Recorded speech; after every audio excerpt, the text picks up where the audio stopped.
I got the pleasure of appointing Ron about 10 years ago to Planning and Zoning, and Ron has served this city with distinction, but chose to do some other things with his time on Thursday nights. So, but Ron, I just want to say on behalf of the citizens of the city of Bethany, thank you sincerely for your dedication and service to the city. Planning and zoning plays such an important role in what this city does. As we were saying just a few minutes ago, not only in making sure things happen, but sometimes in making sure things don't happen. So planning and zoning, very, very, very important, and you were definitely my eyes and ears as the time I served as mayor, and I appreciate that greatly. So present you this plaque. It is an honor. Thank you. It is an honor.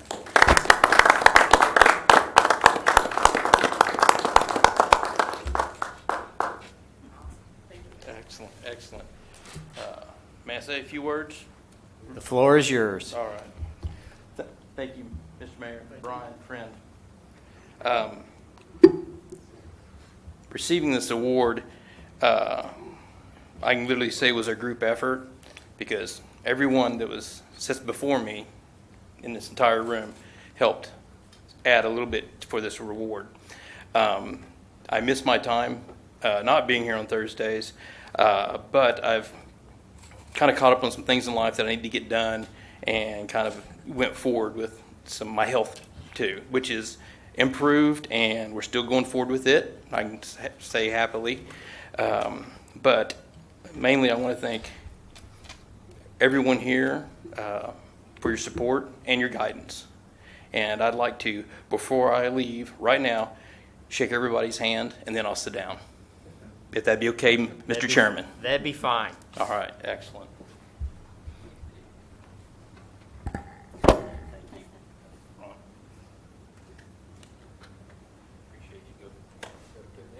That's all right. Watsell's over there digging up red glads from your front yard right now. I know, right? Charles, thank you. I'll see you tomorrow. Mark, appreciate it, sir. Justin, thank you, sir. Thank you, everybody.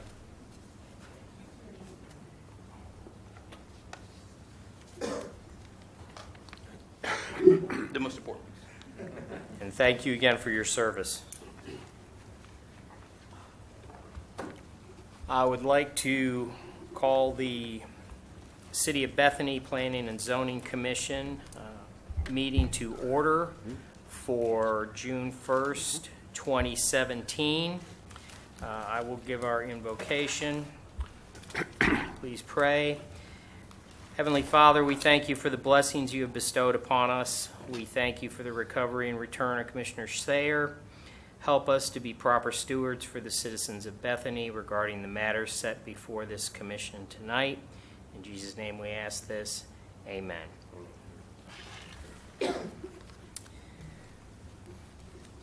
We have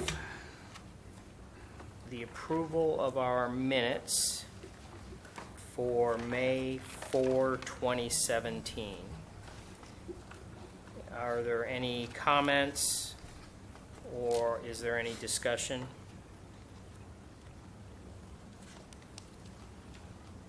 Is there a motion? Motion to approve. Is there a second? Second. Please vote.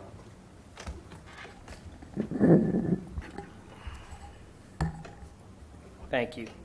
If I might, Mr. Chairman, for the minutes for tonight's meeting, this needs to specifically show that this is a continued meeting, continued from May 18th due to inclement weather, and that a notice of the continuance was posted on the door on May 18th. Thank you, Mr. Davis. Sure.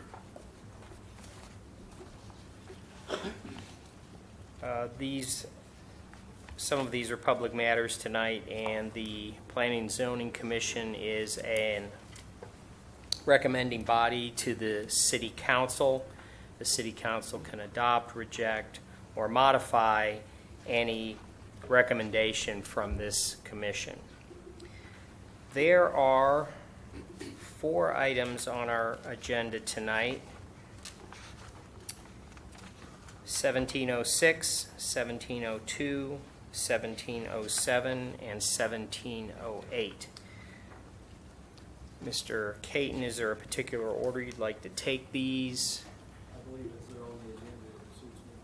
Okay, the first item we have is PC 1706. It's to consider amending the Code of Ordinances of the City of Bethany, Title 15, Sections 150.006, 150.026, 150.048, 150.073, and 98.01. Mr. Caton. Thank you, Mr. Chairman, and good evening, Commissioners. I think the chairman did all the heavy lifting verbally there for me. What this basically is, we're going to try to revise the building, plumbing, mechanical, and electrical codes regarding the Board of Appeals that are required. We're also going to do it for the Property Maintenance Code, which is Chapter 98, which is kind of a bonus. The reason you're hearing this is anything in Title 15, any ordinance change, must be reviewed by this body before it goes on to the City Council, so this is your chance to do it.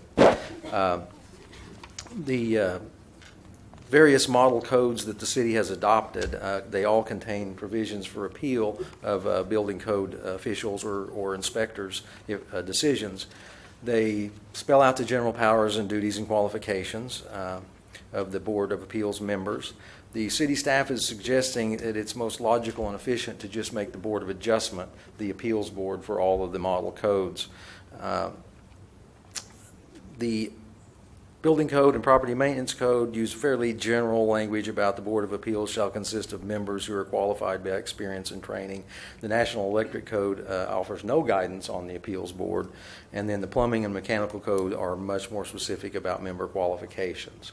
For the city the size of Bethany, it would be almost impossible to get mechanical engineers and people like that to sit on the Board of Adjustment for such an appeals board. And so it has been suggested by staff that BOA would be the logical body to do that appeals. They already serve as the appeals board for the zoning official. That's by ordinance. So they're somewhat familiar with the appeals process. And so again, it is recommended that the BOA would be the most logical board to do the appeals. As far as required action, this body must hold a public hearing on the amendment to the ordinance and then make recommendation to the council regarding the amendments. The city manager does recommend approval, and so does staff, of the amendments. I believe we had attached the code wording to the item, so you could read that if you wanted, and then, of course, the actual changes to the ordinance are also in your packet. I believe that's all I have for this item. If you have any questions or discussion, I'd be happy to enter into that. To supplement his comments, in all the time I've been at the city, I don't believe there's ever been an appeal under any of those codes Right. To an appeal board. It's sort of, the codes provide for them, but we've never manned those bodies, so to speak. And I think it's timely to do that, particularly with the exterior maintenance code, because I would suspect if there are any appeals, that's where they would come from. Right.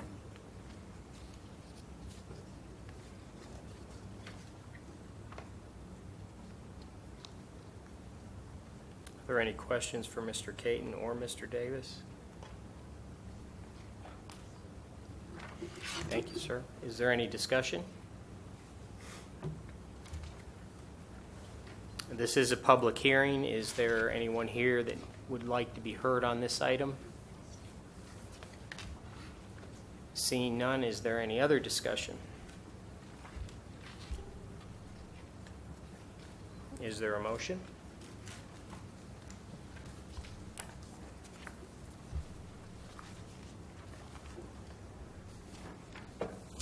I'll make the motion to approve item PC 1706 per the staff recommendation. Is there a second? Second that motion. Please vote.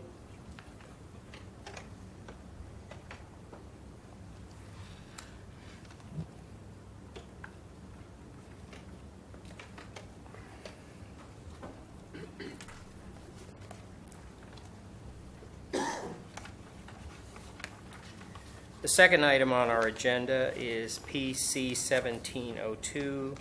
This is to consider amending the Code of Ordinances of the City of Bethany, Title 15, Chapter 155, pertaining to site plan approvals and requirements, and providing for scope, certificate of authority required, submission of site plans when required, and other items relating to site plans.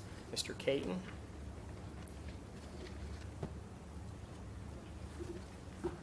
Yes, this item was continued from the May 4th meeting. If you'll remember, we've already discussed or had a hearing at one time on this one. The commission did have some suggestions for additional changes.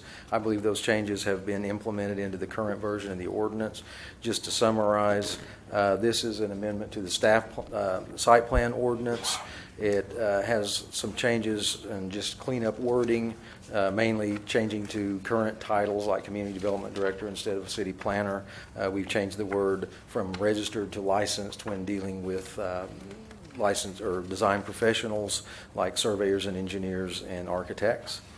The main change that you'll see tonight from the last time was that we've added a section regarding administrative appeal to the Board of Adjustment again. There is an option to make the Planning and Zoning Commission the Board of Appeal for site plans if you would like.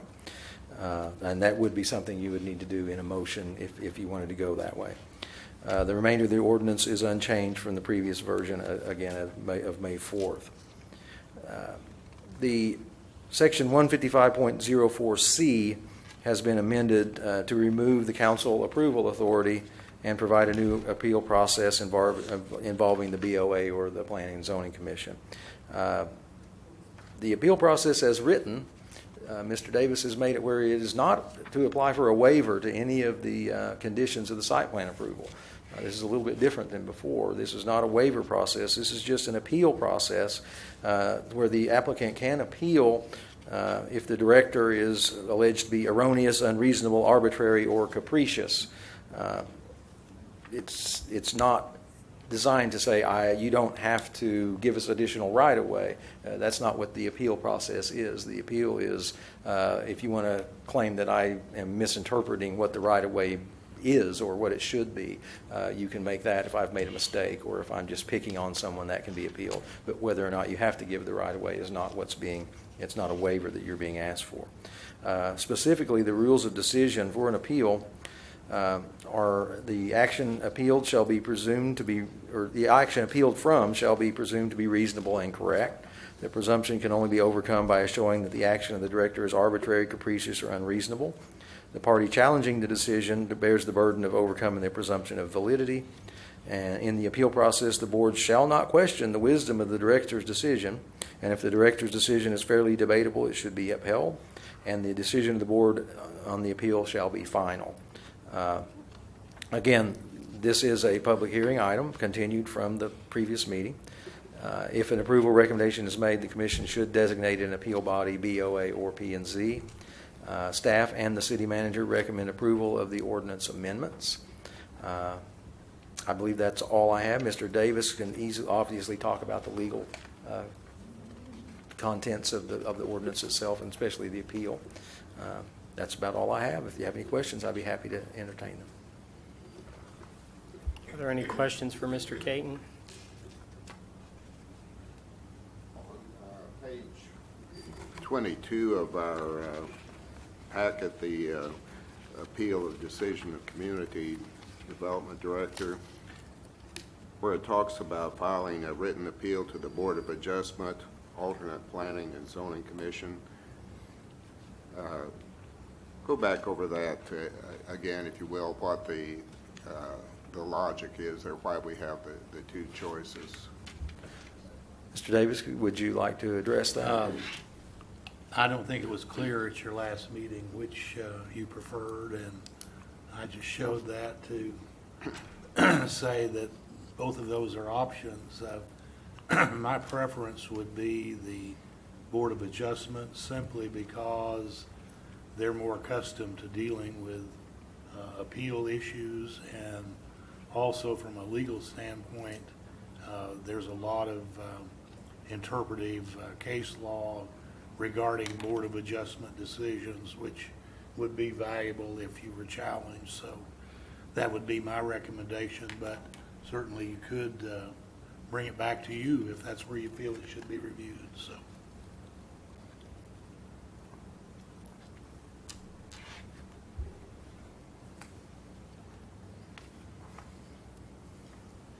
Anyone else?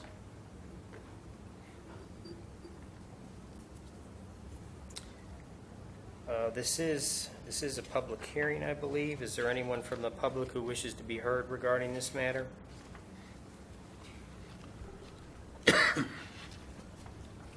Seeing none, is there any discussion by the commission?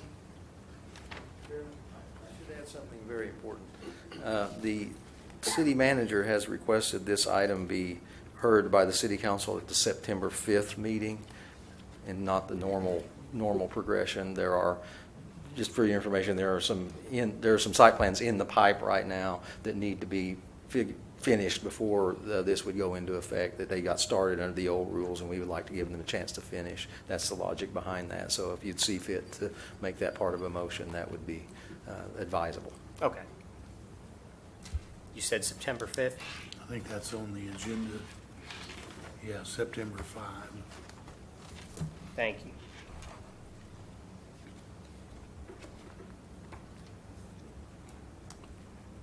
I would make a motion that we adopt the preference, the Board of Adjustment, as shown on page 22 of our packet, and recommend the adoption of this as presented for review by the City Council on September 5th.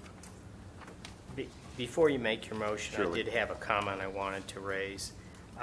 I just looked at the powers and duties of the Planning and Zoning Commission versus the Board of Adjustment. And one of the things, and I'm just raising it as something to at least consider. The Board of Adjustment powers and duties are very specific, dealing with zoning matters and to hear and decide oil and gas applications. But the jurisdiction, if you will, or planning, the powers and duties of the Planning and Zoning Commission ends with, in addition, the powers and duties of this section, the commission shall have those conferred by state law or city ordinance. That language is not included in the powers and duties of the Board of Adjustment. And so my question is, should that go to the Board of Adjustment or should that come here? And that's really more of a question than anything else. I think by adopting this ordinance, you've conferred that power on the Board of Adjustment. But if you prefer to go to the Planning Commission, I sure have no problem with that either.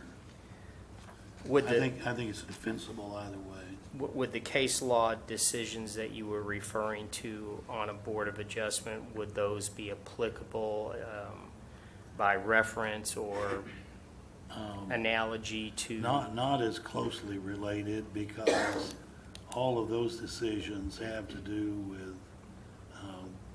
with the Board of Adjustment, and you would have to try to bootstrap those over to the Planning Commission, which, could possibly be done, but it would be more of an analogy than a direct correlation. Well, I don't know if anyone else has any thoughts on that, but I just, Obviously, this board is more familiar with the planning, the site plan requirements than the Board of Adjustment will be. So, there could be some merit to either board hearing it. The Board of Adjustment,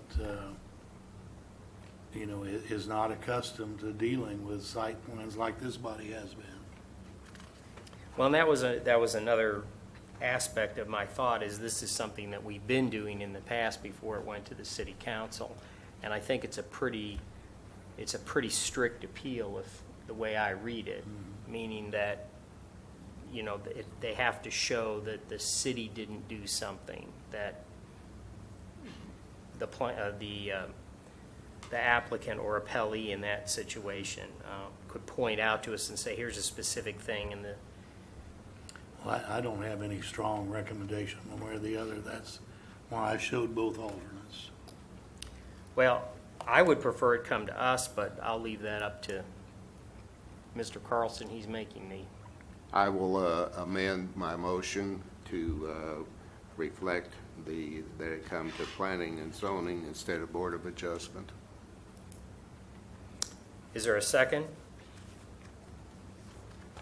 I'll second it. Please vote.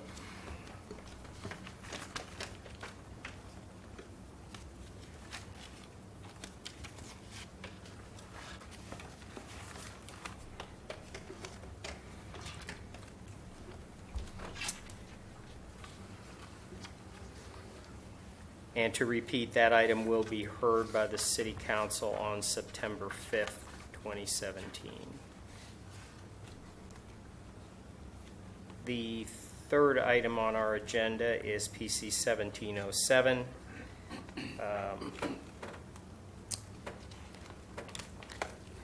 This concerns the construction of the Bethany Library at 6700 Northwest 35th Street.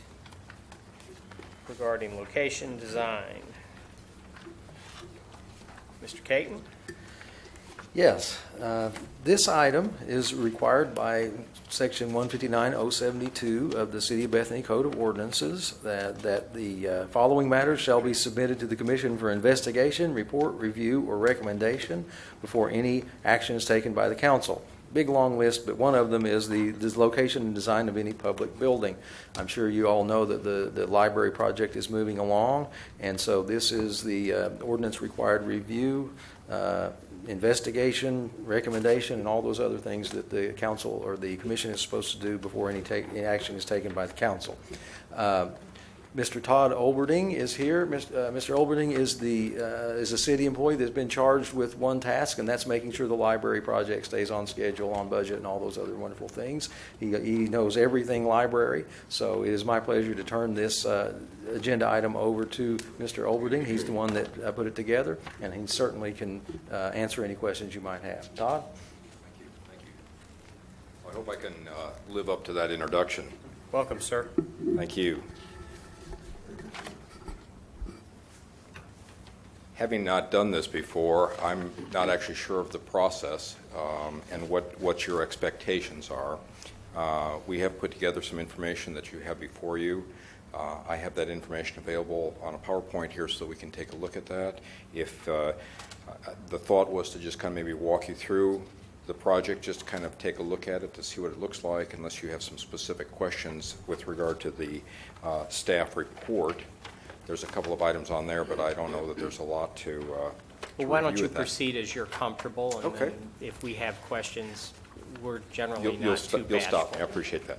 Thank Well, you. let me first say thank you for allowing me to be here this evening and actually to be part of this project. I've been working with the City of Bethany now for about 6 months, and it's been a lot of fun, and I've gotten a chance to meet a number of you, and so we are making progress, and we are on schedule, and we believe that we're on budget also. So the staff report that's before you kind of recaps a little bit about the history of the process here, and to just highlight some of those items on there. The City Council back in 2014 put together a library committee that was charged with looking into the possibilities and the process of securing a new facility. And that committee met with Metropolitan Library System several times in 2014 and again in 2015.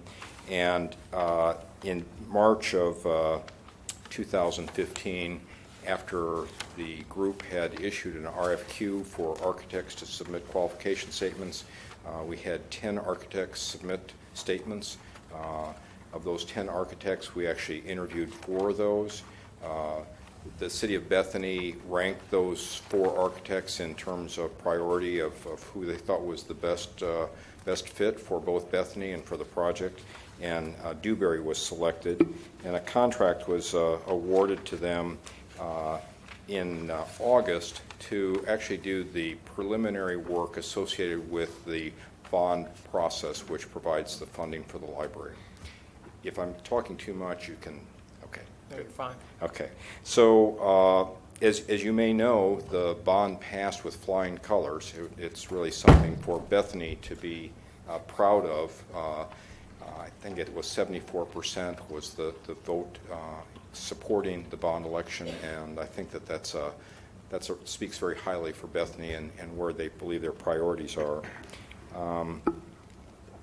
I might digress for just a second to share with you a quotation from Churchill that talks about buildings, and it says that first we shape our spaces and then our spaces shape us. And that's clearly what happens with libraries, is that they have a big impact on the community in terms of involvement and an opportunity. So I think it's a positive thing that Bethany voted to support that. So as a result of the passage of that election in April of last year, the City Council awarded in December a contract to Dewberry to continue the design process. And we actually have been working then on this process since last fall. And we are at the 100% plan. And you probably see that in your attachment up here. It says 100%. And I'd like to put a disclaimer in. Nothing's ever 100%. It looks very good, but it's hard to get to 100%.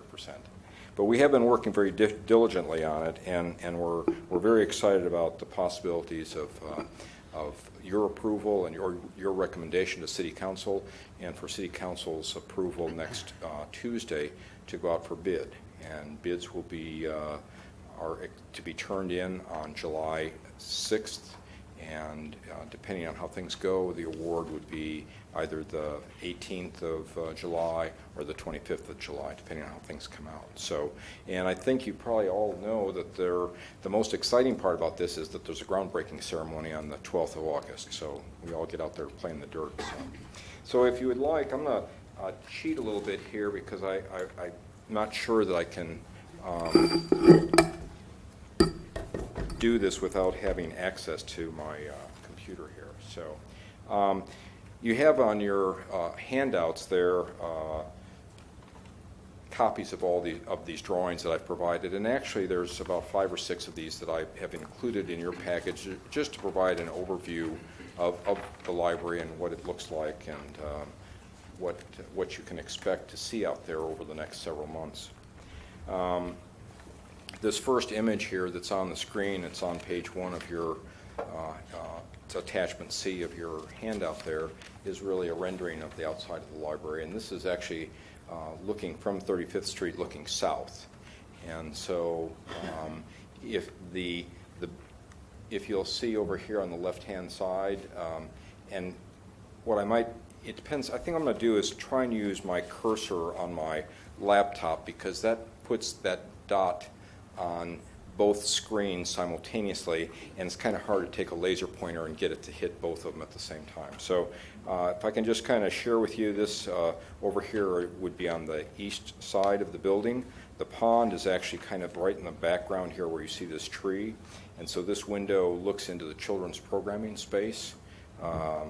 If we come across the face of the building here, there's a drop-off zone here for cars to be able to pull up here and drop people off, customers off.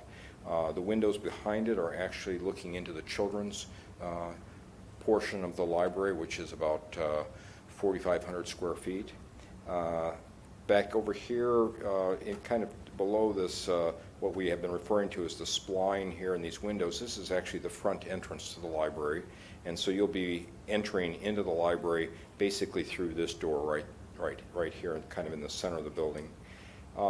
As we move over to the west, there's the meeting rooms are over here on the far west side of the property there. And so, again, you're looking south as you look at this rendering, and there'll be parking basically in front of the building.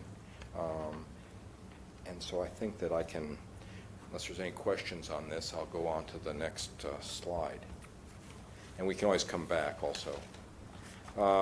This is actually a site plan that shows the placement of the library and in relation to the pond as well as the parking, I actually included this. My background is in engineering, and so this particular drawing has all of the grades on it, so I kind of get excited about seeing some numbers. I mean, pretty pictures are nice, but I kind of like numbers too. So this here actually kind of shows what we're doing with detention.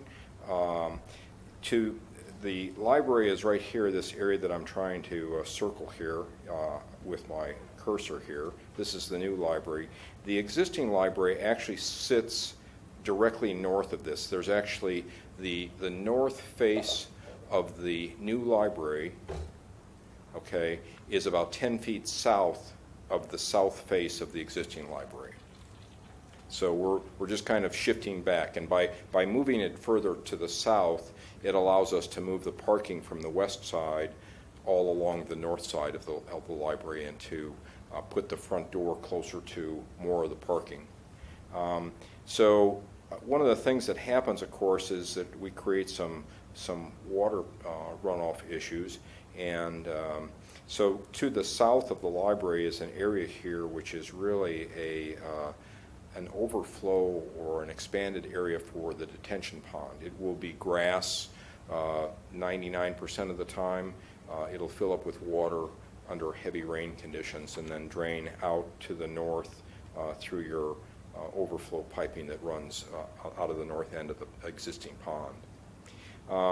The drawing also shows a walking trail that goes around here, and I think actually the next drawing will show that more clearly.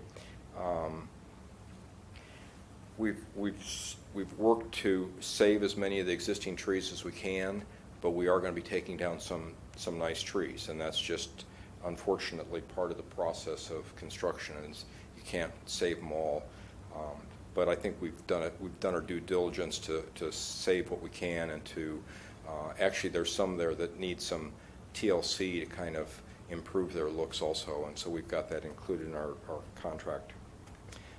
This next drawing is actually shows kind of the landscaping, and it shows there's a walking trail that runs around the perimeter of the pond, and then it comes across and stays up high along the south side of the library. And one of the things that I played with in looking at this is that particular circuit around there is almost a third of a mile. And if you also then look that there's a circuit that runs around kind of the east side of the property there that runs around, and if you were to actually walk the entire circuit, it's just short of a half a mile. So if you want to get out there and do some laps, it's going to be a great place. It's going to be a 6-foot wide concrete sidewalk, which will allow for strollers and for people to pass each other comfortably, and should be a low maintenance type of application. We're hoping to have enough funding to provide for some lighting around the pathway at night, but even if we don't do that, it's still going to be a very nice amenity for the community. There will be an aerator. We call it a fountain, but goes in the center of the pond just to kind of keep the water moving there to improve the quality of the water a little bit. It's not going to be as big as this room, but it'll add some noise, some white noise out there too. So one of the things that I might mention is that there is an area here up on the east side that's been set aside for playground equipment, and that's something that yet needs to be designed, and we have to understand what funding is available for doing that. But the hope is that we will be doing something. Let me see here. This again is really the architect's site plan, which basically shows the parking across the north side of the building. One of the things that this will more clearly show is that we have a drive-up book return that's associated with the library, so that you'll be able to drop off your materials 24/7. and that is accessed by this driveway that's on the west side of the library. And what you would do is come in on the north side. It's to be considered a one-way drive, and the drop-off is right about where that circle is on the plans there, and then you would exit back out here to the south. Again, this is the north side of the building, so here's the front entrance that we were looking at before. You know, the children's programming room is over here on the east, children's area, and the meeting room's back over here to the west. These are a couple of elevations of the building, kind of taken from different sides, and so rather than there's a lot of detail here, but what I'd like to do is just kind of walk you through these 4 elevations, just to kind of give you a sense of what we're looking at here. We can start with the top one, which is basically the same thing as we looked at on the rendering. It's the north elevation of the building, and so we've kind of looked at the children's programming room, the children's area, the front door. The bathrooms are actually right behind this wall here to the right of the front door, and the meeting room. So I'll come down to the next one, the east elevation. This elevation here is actually what you would see if you were in a rowboat sitting out in the pond looking to the east. And so what that means is that the entrance to the library is over here to your right. This window that you see here is actually in the children's programming space that's located on the northeast corner of the property, or of the project building. This area right here that I'm circling here is an outdoor children's programming space, and we have a stainless steel barrier cable system to keep the birds out. You probably have seen some of these stainless steel handrails before, where the cables are 4 inches apart, and they're 8 inches apart once you get above 36 inches above handrail height there. So the intention is to keep the birds out and the children in. This next space right through here is some windows that look into some private study rooms. There's actually 4 study rooms that hold, I think the seating is 6 to 8 in each of these rooms, and so there's 4 of those. Those rooms are traditionally by MLS. They actually book those rooms, so you'll have to go on to their website to reserve those, because otherwise people would move into them all day and move out at night, and so that's the way that they control that. But this area here is another outdoor porch space, and again has a similar stainless steel railing system that is designed to keep the birds out and the customers in. So, and then on this very south end of this elevation, we'll see some windows here that look into a quiet reading room, which is really set up to make sure that there's still a quiet space within the library for people to go and sit down with material. If I can move down then to this is our south elevation here, and so again, this is the quiet reading room that we were just talking about, that's kind of designated for exactly that. This area right through here, these windows look back into the collection area. These windows right here look into the teen space.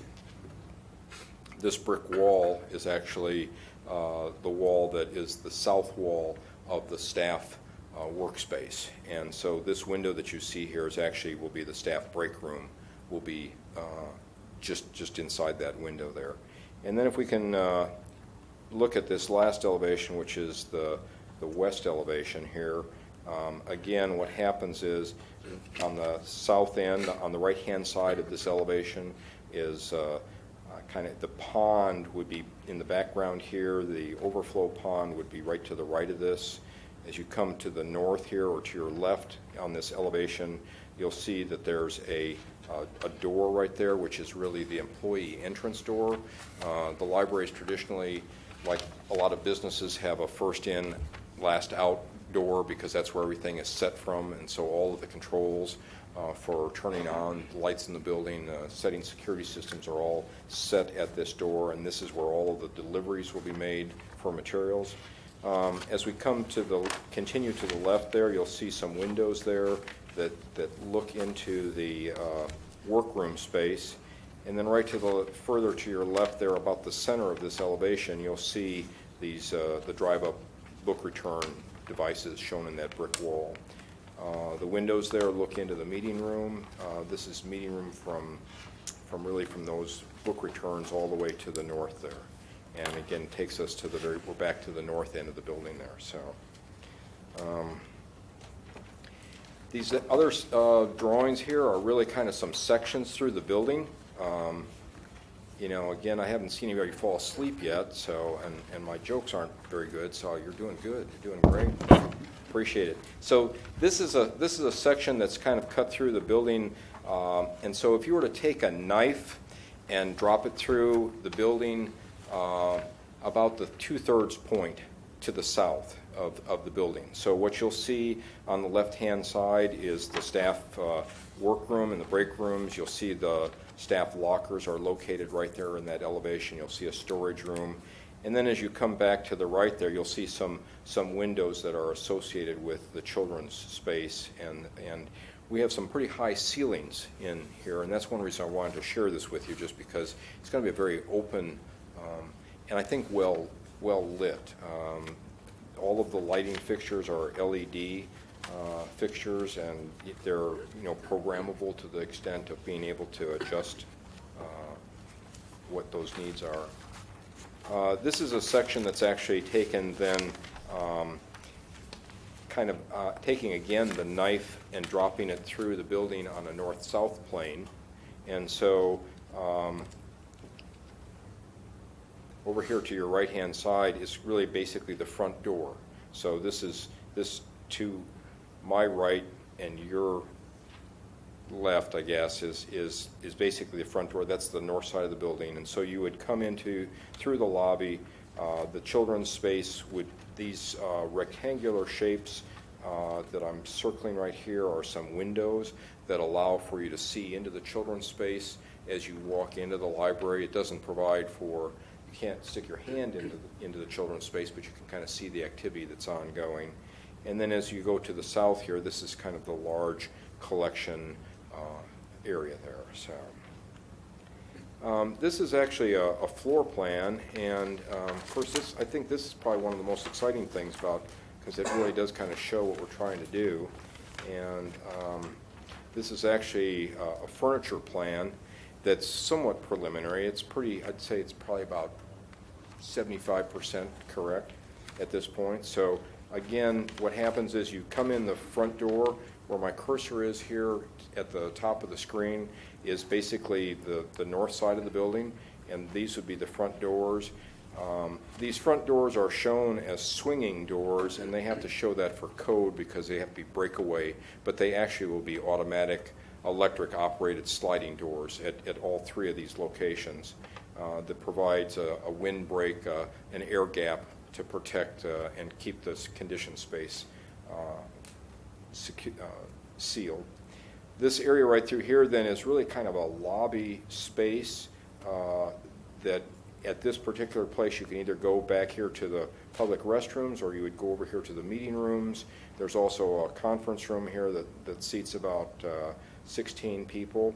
And so this space here actually could serve too as like a pre-function space, so like if you typically go to the theater or go to a show, there's a space that's outside of the actual auditorium space to allow for people to congregate and to mill about and catch up with each other. So this space here would actually, under some events, serve as a kind of a pre-function space. I'll come back and talk to you about the meeting room layout here in a little bit more detail after we walk through the library. Again, you come through the door here to the walking to the south, and staff will be located right in this area here to kind of keep an eye on what's going on. There'll be 4 self-checkout computers provided, so that which is really one of the things that the library system has tried to go to, as many libraries around the country have gone to allow staff to use their time on things that are helping people as opposed to checking out books. And so there'll actually be 4 separate checkout stations here that are located. If I turn back here to my right and back to the east, this is the children's area back through here. So these are the children's collections. There's 4 computers that are set aside for children through this area. This room over here is actually a children's programming room that will hold about 45 people for a children's programming space, and there'll be AV equipment and overhead projectors and screens and all those kinds of good things, although that's an FF&E item that's actually paid for and installed by the library after we're finished with the construction. So this space right here to the south of the children's programming room is really the outdoor patio space, and so that you can get access to that either through the children's programming room or through this door directly off the floor. These rooms right here are the study rooms that we talked about. This is an outdoor reading porch area, also outdoors. Here's a quiet reading room on the south side. Todd, excuse me, where is that in relation to the pond? Yeah, that's a great question. Perfect timing. The pond is actually along right through here. So if I can go back real quickly, that quiet reading room is right on this corner here. So if you were in that room and looking basically to the southeast, you'd be looking across the pond. And the children's outdoor program space, as well as the quiet reading space, the outdoor porch here, basically all overlook the pond.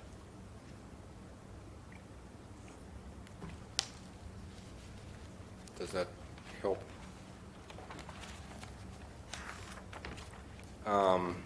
Going back to the floor plan then, this area right through here is the teen space. There's a room here that's referred to as the Innovation Lab, which we hope they're not too innovative, but just a little bit, Don't want it. And so then as you come forward here, this is actually the door that leads back into the staff workspace. And so there's a break room, there's storage, of course, provided. There's the IT equipment for the library system is located here. And as you move to the back of this workspace is the door that goes out for deliveries. There's a mechanical room. There's a ladder there that provides access up to the roof for the rooftop equipment. The air conditioning is provided by probably 70% of it is rooftop packaged units, and then the other portion, 30% of it, is a variable frequency flow type of device, which is works well in libraries because of its individually controlled thermostats. I don't know if you might be familiar with some of that. And so then if we go back out of the workroom here, we'll see that we've got a conference room here that seats 18 people, which of course these tables are all movable and there's plenty of power in there. And then this is actually the public restrooms that are going to be provided. And so you'll walk back in this hallway. There's vending machines on the right-hand side here, and there's plenty of facilities that are designed to accommodate the meeting room space. And then I'd like to kind of spend a couple minutes talking about the meeting room, because I think that this is really one of the things that I think is really pretty exciting for Bethany, because it does provide a space that's available for Bethany through lease agreements with MLS to use this space for activities yourself there. And so what we have is really a room. You'll see this is labeled as meeting room A and B, and there actually is a folding partition across here that actually comes out of the ceiling. It's kind of a scissors, zipper or scissors type of thing that comes out of the ceiling and separates these two rooms. And so you'll see here that the room to the north here has 170 chairs in this configuration, and the south room has 81 chairs. And these rooms will be set up so that in this case here, there'll be a screen at the front of this room, which will be the north end. There'll be a projector that works with this screen. There's a podium that's scheduled over here in this northeast corner for presentations. In the meeting room to the south, there's a projection screen here on this west wall, and the projector is overhead. And so, you know, these two rooms can be used for any number of things. So what I'd also like to do is to show you some of the configurations that we have drawn out here too. This is a configuration of the room, if the folding partition raised and filled completely with chairs, and you'll see down there at the bottom, it'll seat 304 people, which is a pretty good sized crowd. In this case here, what happens is there's a third projector screen that's located on this west wall, and it's the equipment, again, the projectors and that type of thing are all provided by the library as part of their responsibility to provide FF&E. But one of the things that will happen with this is that it'll have controls on it so that when the door is up, then that tells the projectors you need to shoot the same image on both screens, so that literally when you're in here for a meeting and you've got 300 people in here, you're both going to be seeing an image on there that's the same for everybody. One of the other configurations that we have, and of course you can do all kinds of combinations of these things too, but is to provide what we refer to as kind of like banquet tables. And so again, this is something that has a lot of appeal in terms of use for the public and for Bethany and for people that want to come in here and use this. In this particular configuration here, it shows that we have 136 chairs, which again, for a sit-down banquet at round tables, that's a pretty good sized room. And these tables and all of this material there's room been designed to put all of this stuff in storage. As a matter of fact, you can take all of it out of there and just have a large open room with just for people to walk around if you wanted. And then the last configuration that's actually shown on the plans here is really kind of a classroom setting. And you'll see here that we've got 110 chairs. And again, these classroom setting, it's going to be a multi-purpose room. It's going to be a multifunctional room. And I think it's going to be a great asset for the city of Bethany. And we need to make sure we say thank you to MLS for buying all the furniture. So having said that, that's the last page, and I really appreciate your attention here. But I'll take any questions either tonight or tomorrow or the next day. So, Well, I'll lead off with a couple Please. of questions. I think it would be helpful for the commissions to understand the responsibility of the Metropolitan Library System overall. The bond issue, $8,180,000. What portion of the building itself does the Metropolitan Library System assume? Well, I can share some round numbers with you. Right. The way the current agreements are set up with Metropolitan Library System is that they have paid for the AE fees, which are about $700,000. And translate that to English for us, please. AE. The architect and engineer, the design fees. Okay. Okay. So, and that's roughly out of the project building cost is estimated around $7 million. So the architectural fees at $700,000 are roughly 10% of the cost of the building, and that is MLS's contribution. Now they've given us that money. We actually have that money in a bank account, and we've had it for 6 months. But as far as actual contributions to construction cost, the current agreement with MLS does not provide for them to pay for any construction costs. Now, I will say, though, that they also will be contributing or spending about $2 million on furniture and books and shelving, and so that's part of their contribution also. That's something that they're going to have to expend for this process. And there also is probably going to be some changes in staff. The existing building is about 8,000 square feet. The new building is about 24,000 square feet, so it would follow that there's going to be additional staff required, and that's also going to be an MLS requirement. So, and having worked with the library system in the past and other places, I think that that's in line with other arrangements that have been made with other communities. My understanding is that the facility continues to belong to the city of Bethany. It does. And the library is responsible for the maintenance. They're responsible for the maintenance, although it's probably a little bit like a tenant maintenance kind of boundary, so that, for example, if the mechanical equipment after 20 years fails, that's not really a maintenance thing. That's a building life cost cycle.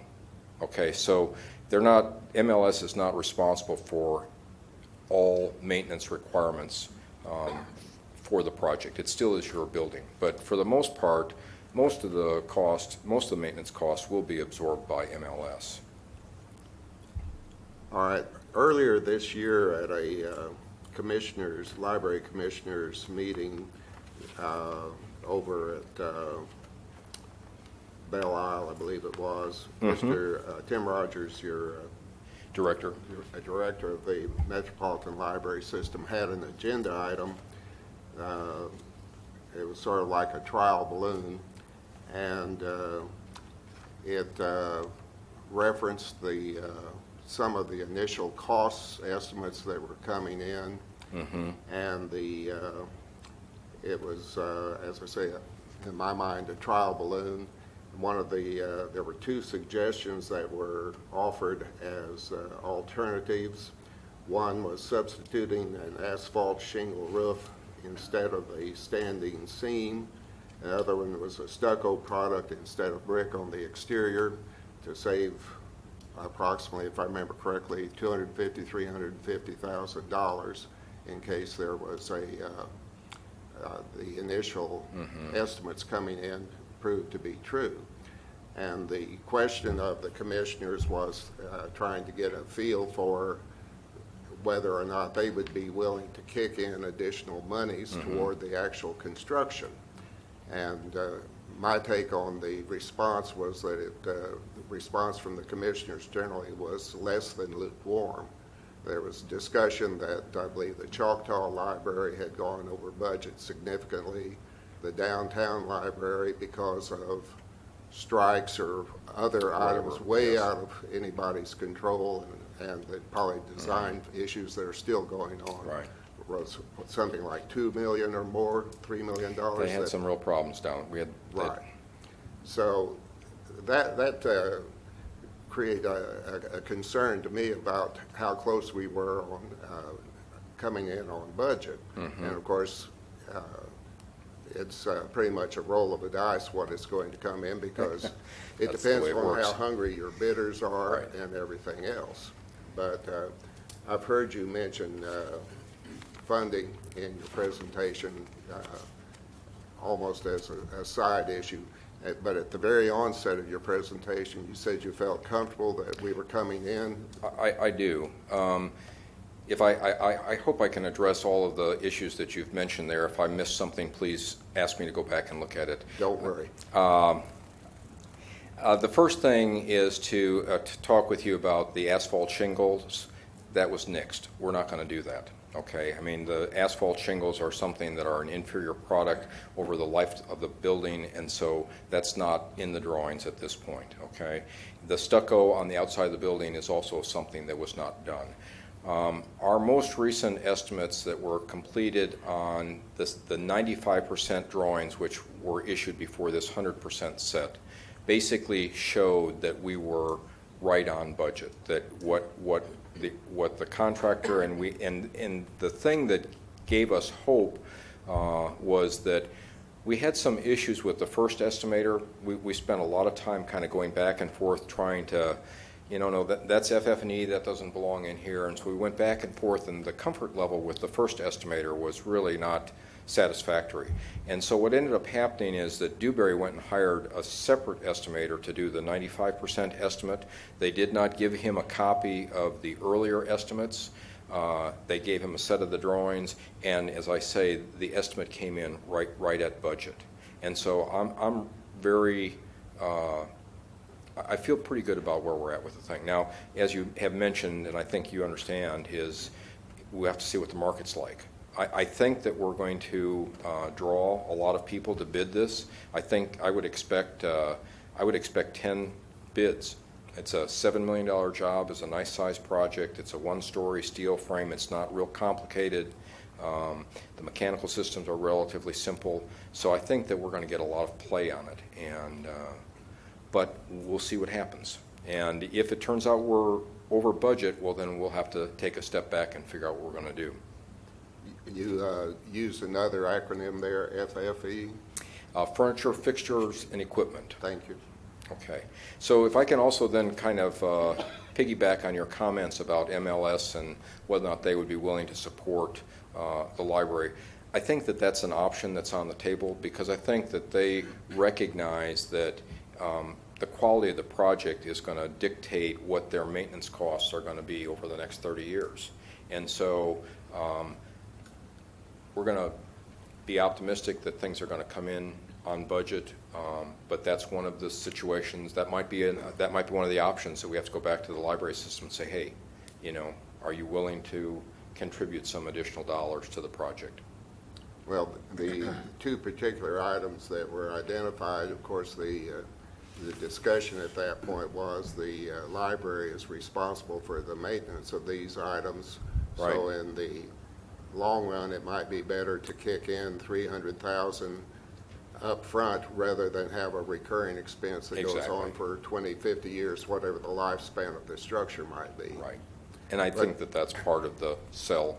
It did concern me that early in the project that we were sending up trial balloons. Well, I think, having worked with Tim before, I think that it was a matter of, making sure that it wasn't just something that came out of the blue. One of the things that I mentioned earlier that the contract award is anticipated to be either the 18th or the 25th. And I hope I'm not divulging too much information here, but the part of the reason behind that is that if it comes in on budget, then we don't have a problem, and we have a regular city council meeting on the 18th, and we can award the contract and move forward. If we have budget issues and we want to approach MLS about providing funding, additional funding, they only meet once a month, and they meet on the 20th, which is that Thursday following that Tuesday meeting. And so what we have is the bids come in on the 6th. We'll know on the 6th where we are on a budget issue. If it's a need to get MLS to talk about that, we have enough time to put it on their agenda so that the Metropolitan Library Commission can vote on that on the 20th. And if they vote on that and approve that, then that can be brought before the City Council of Bethany on the 25th for a contract award on the 25th. The 25th would be a special, it would have to be a called meeting, if we need to. So you know how these things go. You think you got it, and then out of the blue something happens. But I feel good. I feel good about where we're at with the thing. One of your comments, and I don't mean to monopolize, and I think my fellow commissioners know to step on my toes when I do, on the lighting. The lighting that currently exists between the City Hall and between the library, the existing building, and the Y was paid for in part by citizens some 20 years ago, and it was a dedicatory type of thing. The city provided the sidewalk because prior to that time there had been just a pig trail, and I understand those have been set aside for possible reuse. I would encourage that be done on some of the other portions of the walking trail. I think that would be appropriate for those people who gave for those light fixtures in memory of loved ones. We wrestled with that quite a bit, and unfortunately those fixtures are cheesy. Thank you. And they're an incandescent lamp They are power hungry. They put 70 to 80% of their light straight up as opposed to down on the walking trail. In order to get enough of the light out of that type of fixture, we would have to put in, those fixtures would have to be located at about 10-foot centers or 15-foot centers, kind of like what you saw over there. The light fixture that we have scheduled as part of an add alternate is actually an LED fixture on a 12-foot pole. It's a down light so that all the light is down. There's no up light on it at all, and they're 40 feet on center. And so the poles have been taken down and have been stored for possible reuse, but they won't. You won't see them on this project. Okay. When the police station was built here a number of years ago, one of the downsides to its engineering or location, whatever it may have been, was an immediate flooding problem. We are very close to Center Point. I believe Mr. Caton can tell us over here at the about a block, isn't it, to the north, the tipping point for the city where the spa is, just to the north of the Southern Plaza? Isn't that where the water goes one way, to one watershed, and another way on the other side of that location? Actually, it's kind of interesting. That intersection at 37th and Asbury is actually tied hydraulically via pipes that you don't see to the pond over here. So those two water levels actually move up and down in unison. Right. And then it all goes east through a 33-inch pipe that runs down 36th Street. And the project engineer has worked with me a lot on making sure that those water surface elevations have not increased. They've actually been decreased a little bit. So, Okay. yes, sir. Steve can correct me here on this, but I believe that the 100-year flood level is what we would refer to as elevation, is it 1715, roughly? A little bit. And finished floor in the library is 1717.5. So the top of the library floor is about 2.5 feet above the 100-year flood level. So I don't know if that helps anybody, but if we have water standing inside the library, we've got some serious problems, you know. Well, the police station, I'm sure, had good engineering, but also had some issues, and I wanted to make sure we had addressed that. I think that you've addressed that question. Okay. What is it I'm hearing now about compaction problems with the soil, that some of the existing soil will have to be removed and fresh soil brought in?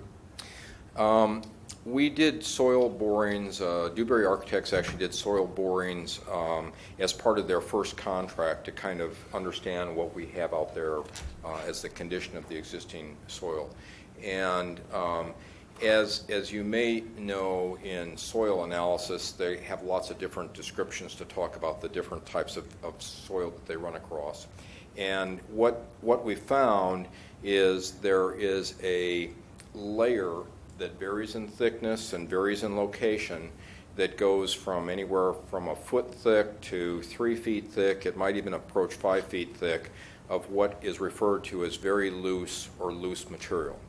That material will not support the bearing weight of the foundations that are going to be installed in the project. So what is going to happen, and we have within the contract documents, we have set aside and we have identified that the contractor shall include an allowance for the removal and the replacement of 3,000 yards of material.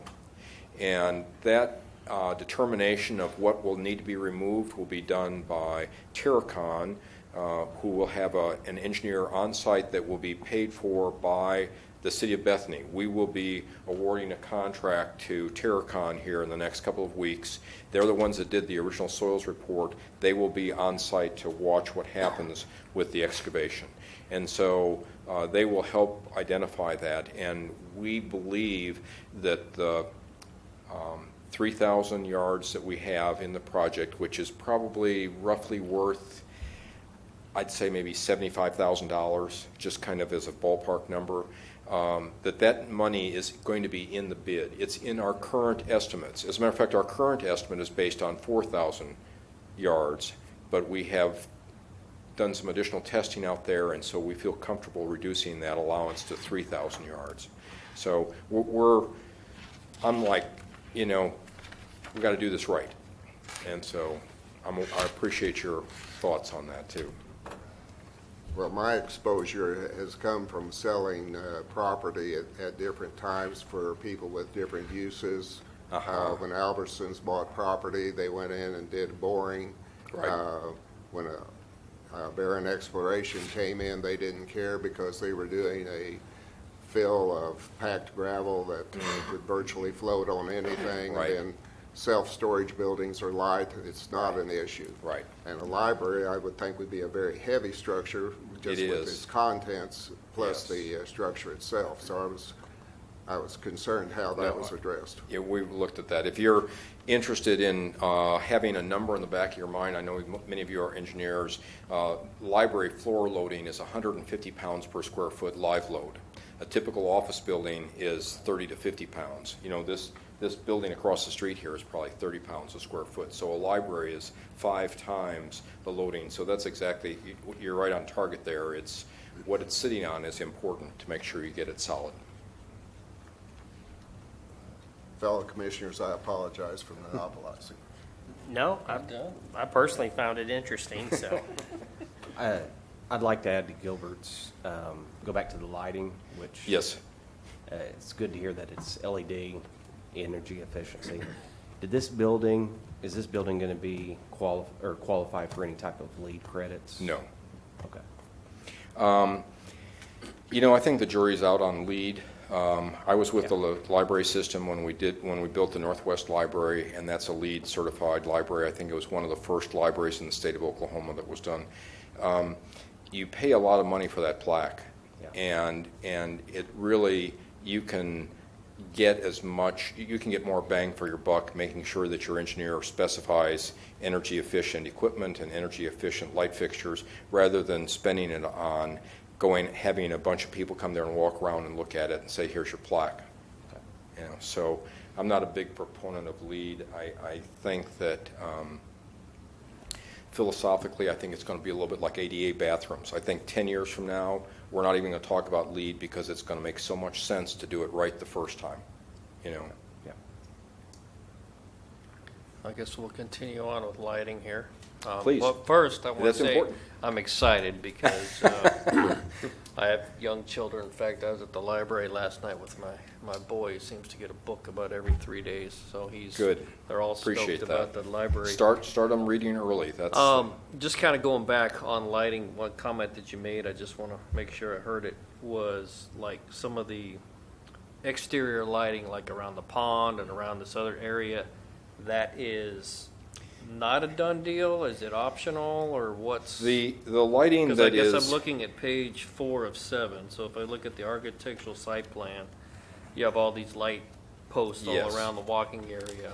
And so I'll kind of try and share with you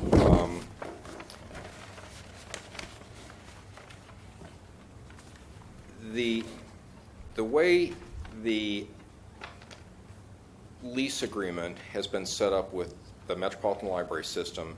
Basically, is we've got to have a line that says, okay, we're responsible to this point and the library is responsible here.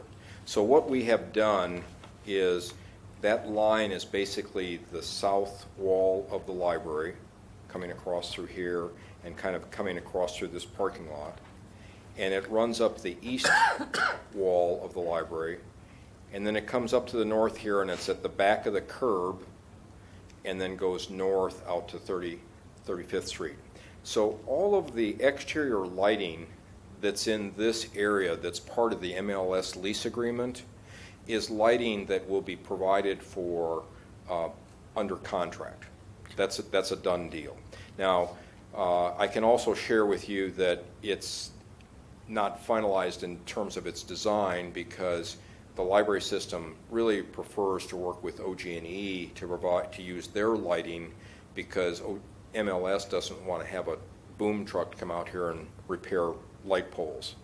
And so we're in the library system, and Bethany, supporting that as much as is needed, is working with OG&E because the hope is that OG&E next spring will have an LED fixture that's approved by the Corporation Commission that has funding schedules that says, okay, here's what we can do.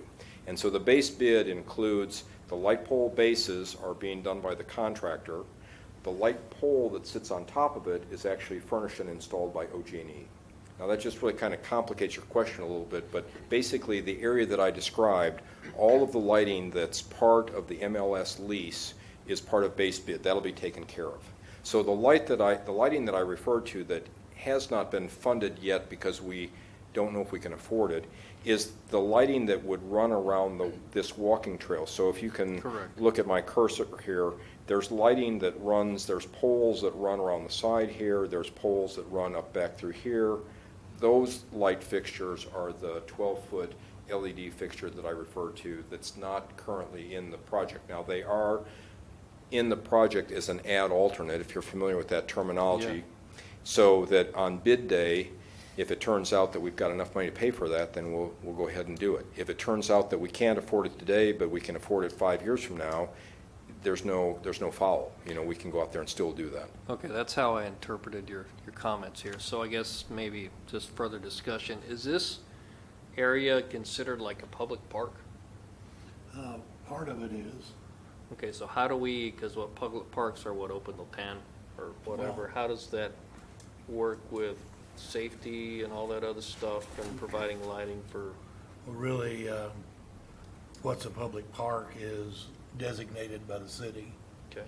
And although this has always been used as a park, I don't know whether I think it's called Cecil Mendenhall Park now. Now, where that will be extended to, who knows? But as far as safety issues, obviously when you have a body of water, that could be considered an attractive nuisance, but by improving the banks and having a walking trail, I think you're improving the safety rather than increasing it. And of course, the city has liability insurance that covers all of its facilities. Okay. I might add to that too that the part of the park cost will be to provide electrical service for the fountain that goes in the pond. And that same electrical service would provide the service for the walking trail lights, okay? And so that, if you'll look at the screen, and I apologize for its placement there, but that electrical service is going to be located right about in this area. And there is an existing OG&E pole that's at that point right now. And if I'm not mistaken, I think there is a safety light that's already on that pole. There also are a couple of other OG&E poles that are located back along the property line here where, I mean, it wouldn't be a lot of light, but I think that there is the ability to put 2 or 3 fixtures out there that the city of Bethany rents, you know, for $20 a month or something like that. And so you could get some minimal lighting out there to address a little bit of what you're saying. Let's hope the number comes in low. That's what I'm counting. Okay. That's what I'm Okay. hoping for. Continue on and kind of piggyback off of what Gilbert said about the pond. Obviously, there's not much attraction there right now, but this is going to be a big improvement. And like I Right. said, I'm excited to see it all happen. But it does fill up. It has attracted nuisance of foul.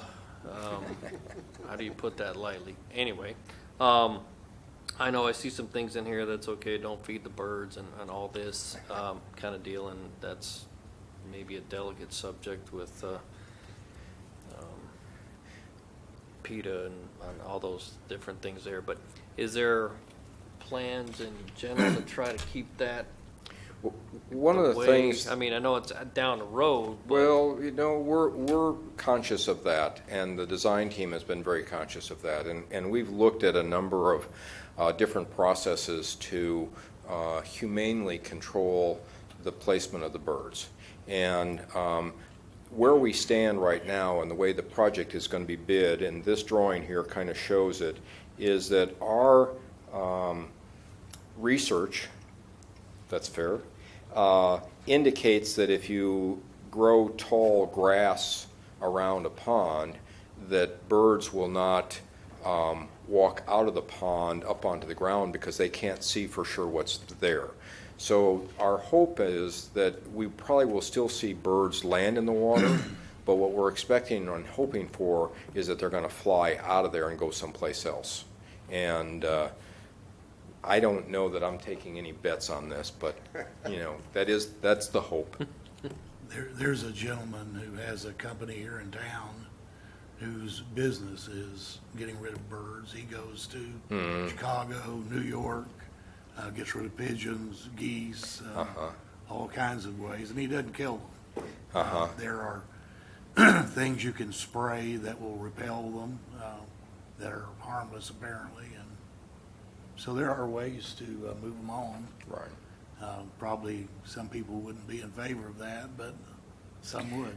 Well, we're somewhat optimistic that what we've got here is a solution that's going to help. I mean, we'll just have to. I must say I'm very much looking forward to seeing this happen. Well, I appreciate that. I think you're not alone there. I just had a couple of site-related questions. On Sure. the landscaping plan, assume it does meet the landscaping ordinance. It actually exceeds the ordinance by quite a bit. Can you kind of outline some of just to highlight a few of those items? I don't actually have the drawing that has the counts on it, but there is a full set of plans that's available in the room behind you there. And if I do it from memory, I think that the number of trees that is being provided in the park above and beyond what's required by the city ordinance is, I want to say, about 30% higher than what is required. And I think that same percentage is also true for the library space. And, I think we're supposed to provide 21 trees and we've got 30 or something like that, So there's adequate trees being provided. There's also, accounts for plants and that type of thing. That's all part of that equation. And then we're also providing irrigation for the library area is fully irrigated. So. And on that irrigation, and I realize, recycled or reclaimed water on the irrigation, is this a potable system or is this? It's a potable system. It's tied into Bethany's water supply. So was there any consideration for doing any kind of reclaimed or recycled water on? No. That's something we can look into if you're interested in. I don't know. Well, no, that's more progressive than, that's Well, now it's just being looked at in a lot of. It's pretty expensive too, and it's unfortunate, but a lot of projects that I have been involved in where we've tried to do that and have rainwater storage and that type of thing, it becomes, you've got water when you don't need it, and that's the dilemma. You invest all this money in landscaping, you're just going to have to pay to water it, and it's unfortunate. Well, with the pond, right now the DEQ regulations are not really in place, but with a pond and you've got stormwater, reusing stormwater, I think in the future will be something. But I just wondered if that had been considered at all. It has not, but we. And then on the parking, this is a considerable increase in parking. Yes. You have a percentage on that, or? I think that the parking is designed, I want to say, is it like 106 or 110 spaces? Steve, do you remember the number? Somewhere in that range. And I think that the current parking that we have, including both the east and the west side, I want to say that it's around, I think it's like 36 or something like that. So what the parking is always complicated in libraries because it's a little bit like designing the parking lot for Easter Sunday. You never have enough parking spaces on Easter Sunday. And so, you know, if we had the building completely filled and the meeting rooms completely filled, we probably wouldn't have enough parking. I mean, that's just, but there are equations and codes that dictate how many spaces need to be provided. Steve has worked tirelessly to make sure we're doing this right. And I think he's, are you happy now? We're happy now, right?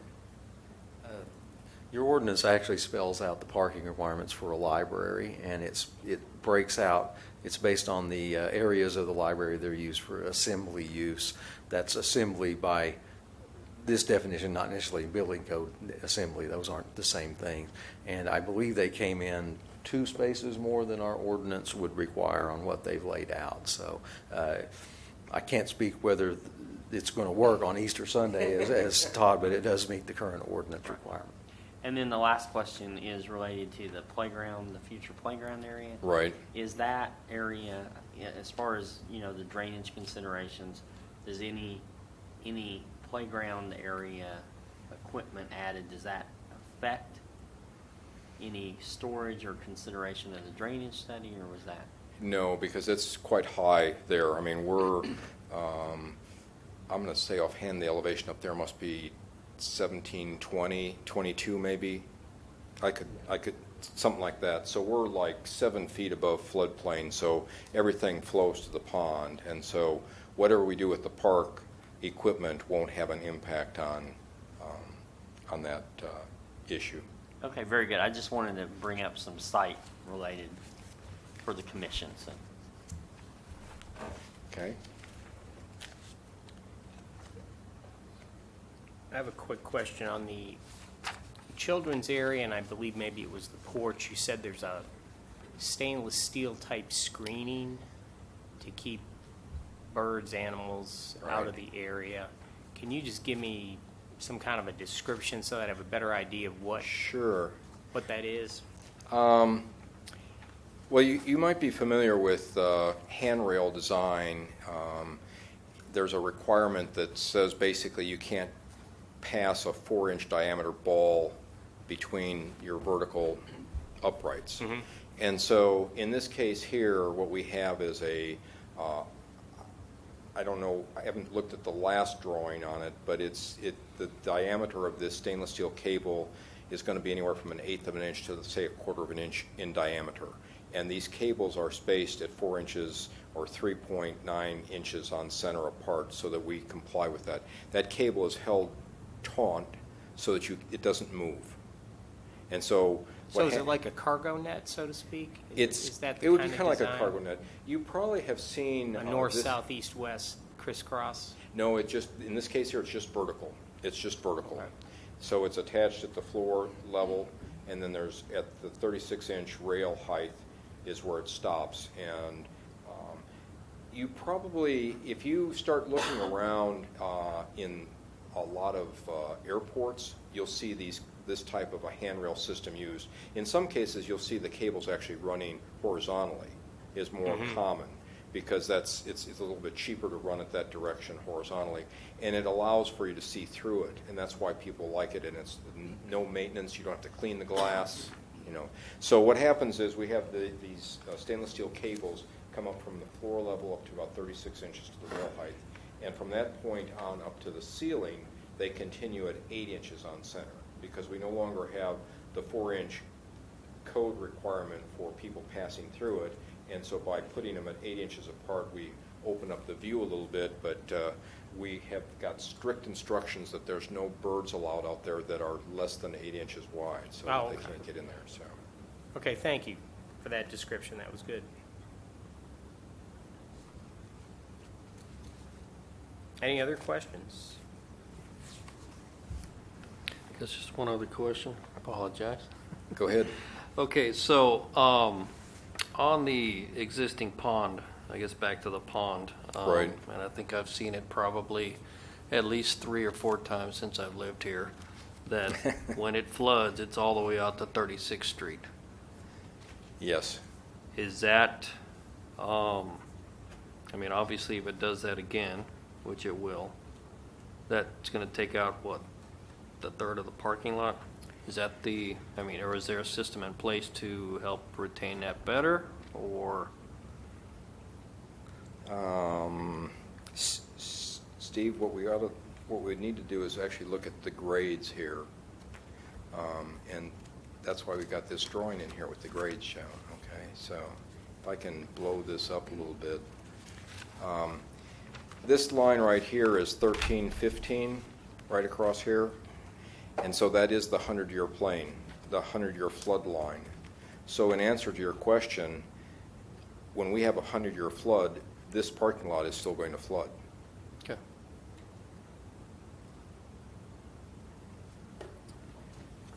Now, is that fair? Is that Absolutely. I just want to clarify.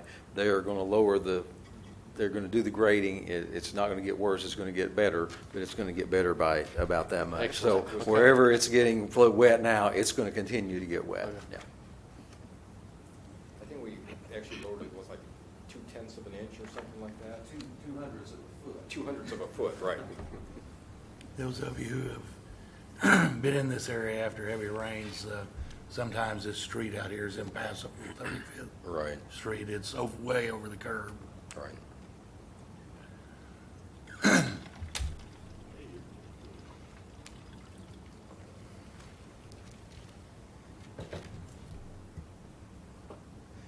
Okay, well.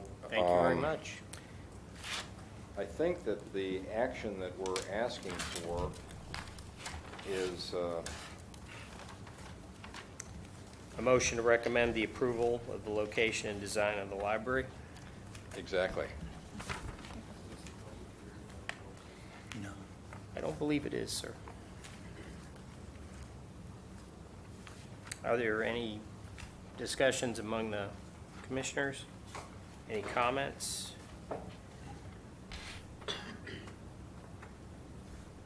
Would anyone like to make a motion?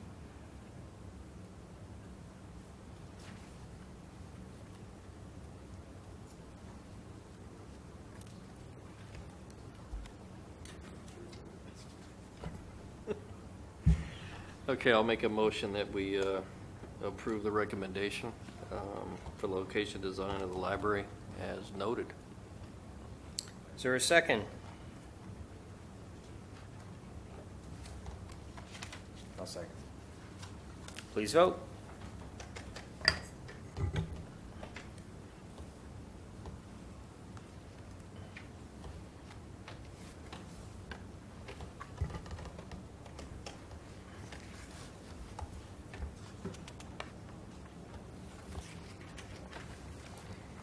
We have one final item on our agenda this evening, PC 1708, a discussion of community vision planning.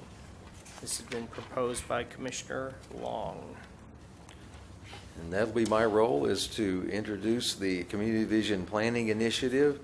Commissioner Long has been involved in this sort of work for a very long time and has done a very good job more than once, the most visible of which to us is along 23rd Street, just east of here. And with that, I'm going to turn it over to Commissioner Long because he can do a much better job than I am explaining it. Well, thank you, Steve.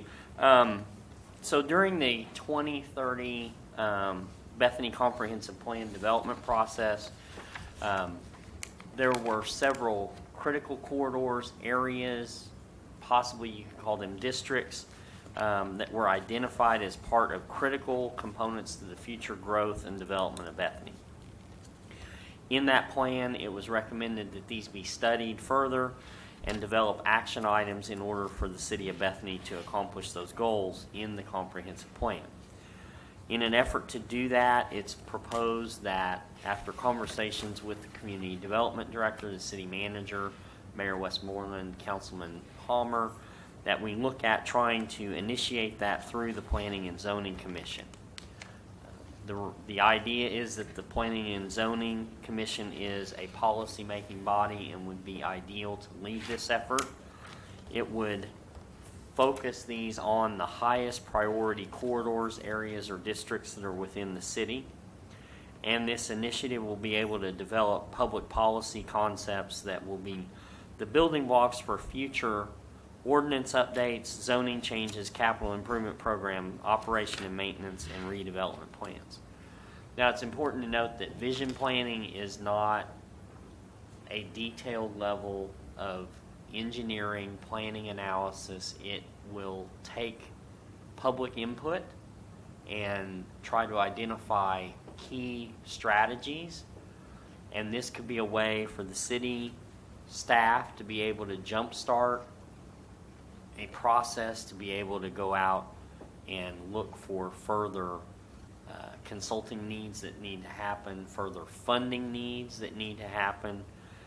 And it's a way that can least expensively be done in cooperation, where we're really essentially helping ourselves through the process.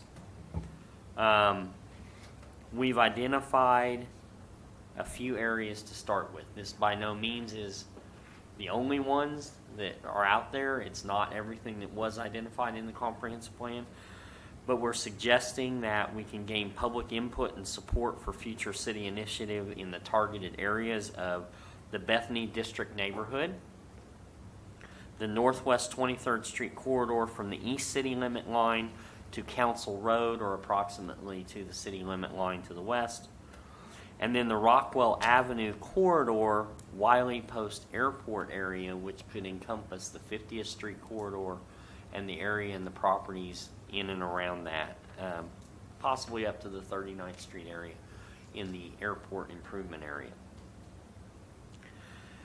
The P&Z is the best suited body to lead this, since it will involve a public involvement process. These will be done in a workshop format. We will more than likely have to call a special meeting of the Planning and Zoning Commission in order for that to happen, because we as the commissioners are going to be an active role representing the people in our wards and helping to generate the interest. We also are encouraging that city council members will be involved on a ward by ward basis, being the champion for these plans. We will also look at publicizing through social media using the updated city website, Facebook pages. The Bethany District neighborhood had a meeting a month ago as part of their monthly neighborhood association meeting. They will be promoting that through their Facebook page, and the water bills for the respective customer base that is appropriate. We're hoping that this vision plan can succeed in some success, and Mr. Caton mentioned that. Attached in the handout is a sample of a 23rd Street corridor plan, which was actually a plan developed through the City of Oklahoma City through Councilman McAtee and the City Planning Department. This was an outreach effort that was done to tie together the Windsor area neighborhoods. So Windsor Hills is a shopping center at 23rd and Meridian, but you have about 5 Windsor type neighborhoods that span from 16th Street all the way up to 36th Street over to MacArthur and as far east as Portland. This corridor plan that was given to you as an example was initiated as a neighborhood alliance type initiative. They focused on that in order to improve the neighborhoods or the district area itself, it was to focus on the common core, which was the 23rd Street corridor. The plan was initiated by a volunteer effort from the neighborhood groups, city councilmen, planning staff, and concerned citizens and people from the area. As an example, and I know the timeline may frighten some, but this was started in 2003. It was done in an effort to gain bond support for a general obligation bond issue, which did not occur until 2007. And then, as you can see, if you've driven around the Windsor Hills shopping area from Portland I-44 west to the city limit line of Bethany, in 2017, 10 years later after the bond, there is a streetscape that is accomplished per this corridor plan. So while we would hope maybe we could do things a little bit quicker here in Bethany, if we don't do something, we're never going to get started. And a vision plan is a way to do that. We are proposing that the Planning and Zoning Commission, and I'll make a motion at the appropriate time after the discussion, that the P&Z would make a motion to approve and accept these first targeted areas, and then we will work together as P&Z members with city staff to prepare that with, of course, the city staff as well as the council members appropriate. So with that, we can open up for some discussion.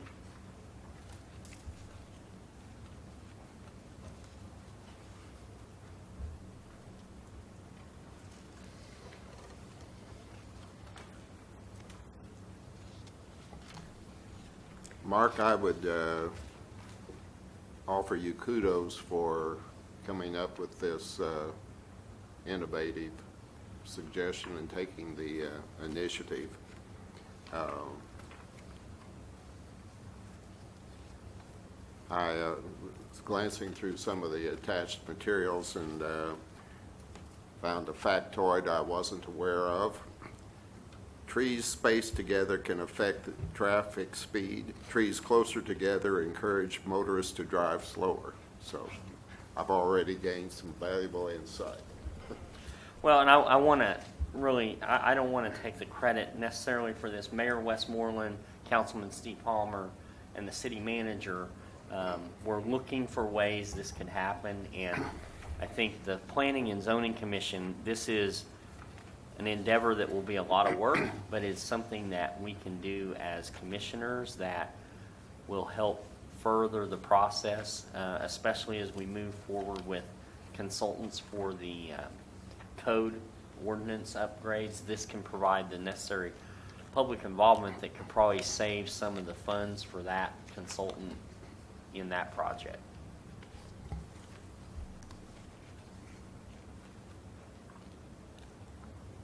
Give me an idea of how this would begin. In other words, at the first meeting, how would it be organized, or how would you, like, what topics would you talk about, or? So in a vision plan process, we're proposing a workshop format, a single workshop format, due to staff resources and the ability to be able to do it. In a workshop format, we will have exhibits that primarily are things that the city has already paid for, that came from the comprehensive plan. We'll be able to pull the maps and the graphics that came from that. We'll be able to develop some information from windshield surveys that were done as part of the comprehensive plan, where they looked at facilities and structures and housing types. So we'll be able to look at that and provide graphics associated with that. As a planning commission group, we as the commissioners will act as facilitators, allowing the council members, the mayor, the city staff to respond appropriately, provide input, give some technical assistance to the process. And it's really focused around an open forum with an agenda that is at the back of the handout. The last 3 pages. If you look at the third to the last page, it shows a sample. There, in this instance, they called it a town meeting. We'll call it a workshop proposed here. It was held at the Windsor Hills Elementary School. You go through and have a welcome and introduction by the council person. You talk about the basic themes, some basic planning concepts that can be done by city staff and some of us on the planning commission. Provide some graphics from the comprehensive plan, talk about what the recommendations were in the comprehensive plan, and then scribe and document what the public input is. And then wrap that up, have some type of a written document that then can be brought back through this Planning and Zoning Commission and then can be made as a recommendation to the City Council. the next page, if you flip over, is an example of a survey that we would probably put together, and then the last page is a comment form. So we'll have some type of items where we can document and memorialize the concepts that are come up. Again, it will be critical to facilitate public involvement. This is a way to get, especially in the Bethany district neighborhood, we'll be able to say what the residents like, what they don't like, what will work, what may not work. There's no judgment passed at these workshops. There's no answers. There's no right or wrong version of it. It's just a way of garnering the public input so that the city staff and the council can use it as a tool in the future.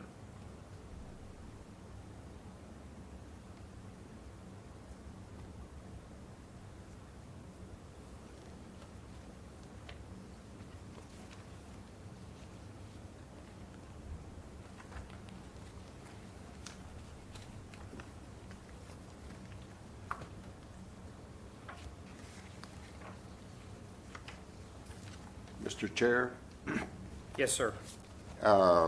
we have our city manager sitting out here in the audience. I think it might be fun to put him on the spot, invite him to come up to the podium with your consent, sir. Well, and we also have a number of council members too, so if anyone has any input on this, I would welcome you to come forward. And Councilman, welcome. My name is Steve Palmer. I'm the city councilman for Ward 2. And I want to thank Mark and the P&Z for allowing this to happen. It's been a long time coming, and I think it's a great tool to promote and advance the needs that we need in the Bethany District neighborhood. There are a lot of issues, and it provides a forum for the residents to tell the city what's important. And we need to do that in order to create some support and hopefully, if needed, a GO bond or a general obligation bond for certain needs that are in my neighborhood that have been avoided for years. So we appreciate your support, and I think by having the P&Z involved, it creates an instant credibility. And Mark has done well to provide guidance to me and KP, and as well as the city manager, to make this happen. But the important thing is the involvement of the residents for the city of Bethany. We have a meeting set for June 12th at the Bethany District Neighborhood Association at Two Lakes Baptist Church on 50th at 7 p.m. If we have people that live in the district or in that area, if they could contact 10 people that they know to be there, we can create some momentum and get enough people to be there so that Mark can effectively communicate and we can find out what the residents would want and need in that neighborhood. So please publicize that, and hopefully we'll have a big turnout. Thank you. Thank you, sir.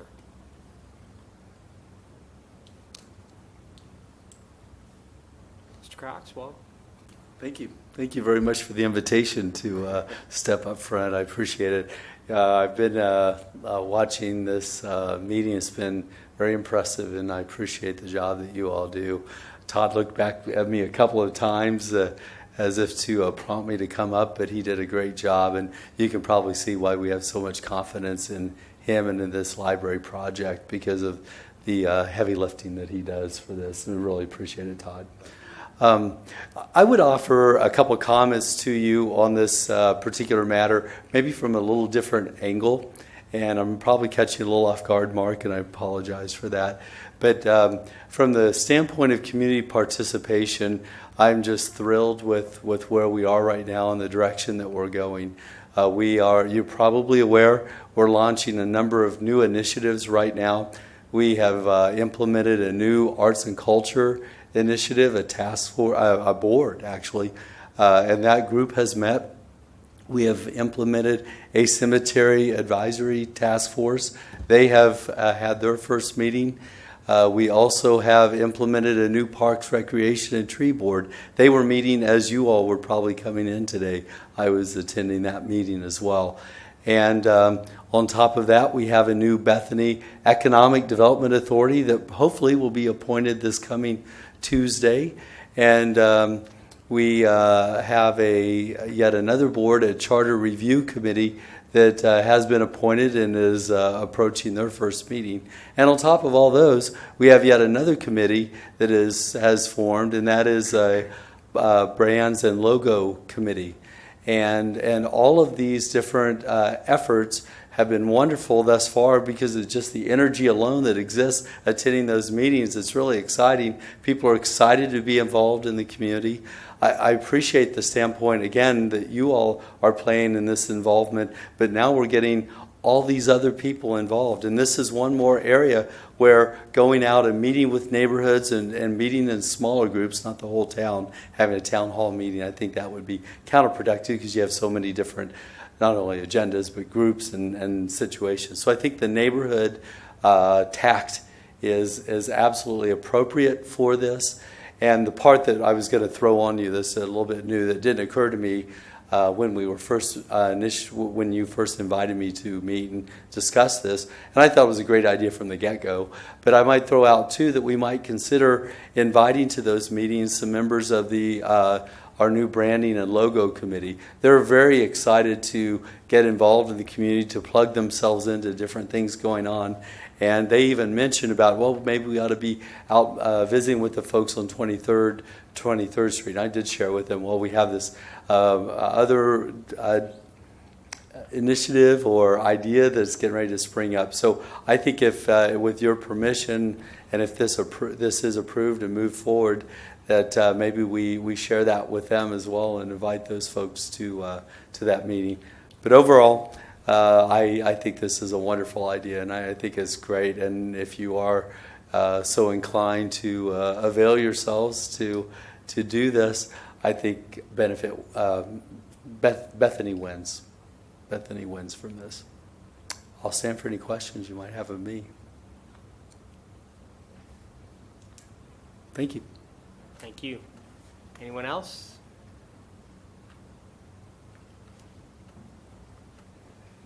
Any discussion by the commission?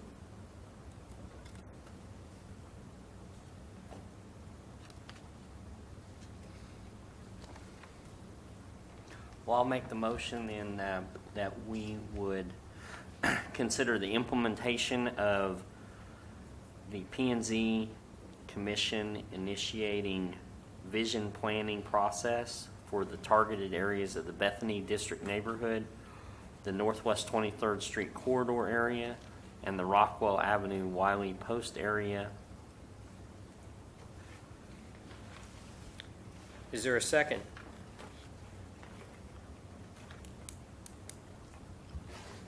I will second. We have a motion. Please vote.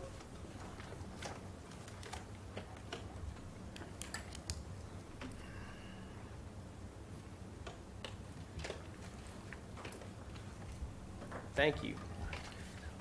There are no other items on our agenda this evening. Are there any general comments or matters that we need to discuss?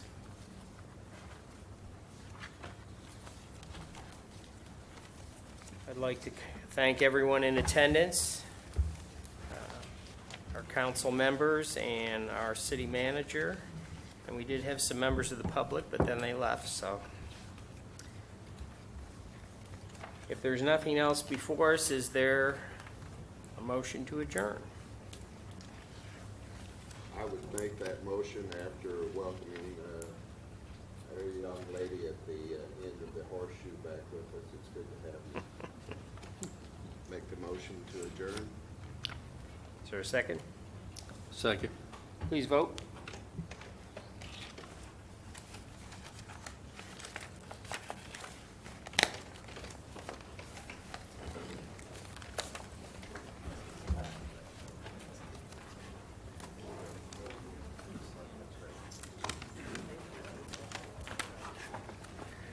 Thank you, David.